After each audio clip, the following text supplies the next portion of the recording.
Kung may sakit kayo, di ba ang binibili ng doktor nyo? Antibiotics. So, ibig sabihin nun, pinapatay niya ang good, pinapatay pati niya ang bad. Ano nangyari sa'yo? Patay. Bayo. Babayot. Di ba? Bayot. So, probiotics tayo. They will maintain and balance everything inside you. Nakuha? Kaya nga, probiotics. Okay? Klaro po? Ano bang nandyan? Prebiotics. Ganito yan. Di ba may sundalo tayo? Probiotics are our soldiers. Okay? Now, kahit gaano kagaling ang isang sundalo kung hindi mo papakainin tayo. Patay. Tama? Manghina. Lugutom. Yun yung pumunta sa isip ko. Kailangan yung military ko, pakainin ko.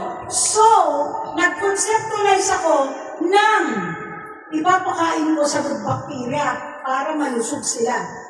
Yun yung sources ng probiotics. Kaya yung tibicus natin, kahit ilagay mo yan sa mainit, ganun pa rin ang effects. Why? Why? Kasi malakas siya. May pagkain siya, which is prebiotics. Pinaka-fertilizer yan ng probiotics. Nagkaintindihan? Yes! Next, yung nilagay ko na prutas doon, hindi ko siya tinanggal, hinayaan ko lang. Kasi enzyme. Protina yan na mag-a-activate ng mga vitamins na kulang sa katawan ninyo. Without enzyme, sino doktor dito? Lalo.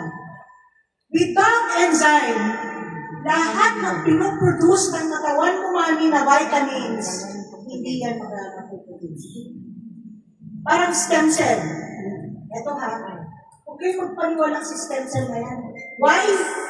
We are producing our stem cell if your bones are good. Magkaintindihan? Yes. Kamahal na ng stem cell na yan. Sobrang mahal. Eh, ikaw pa mang nagproproduce ng stem cell mo man.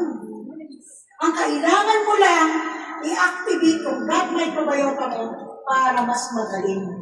Mag-produce ka ng stem cell. Palakpakan natin.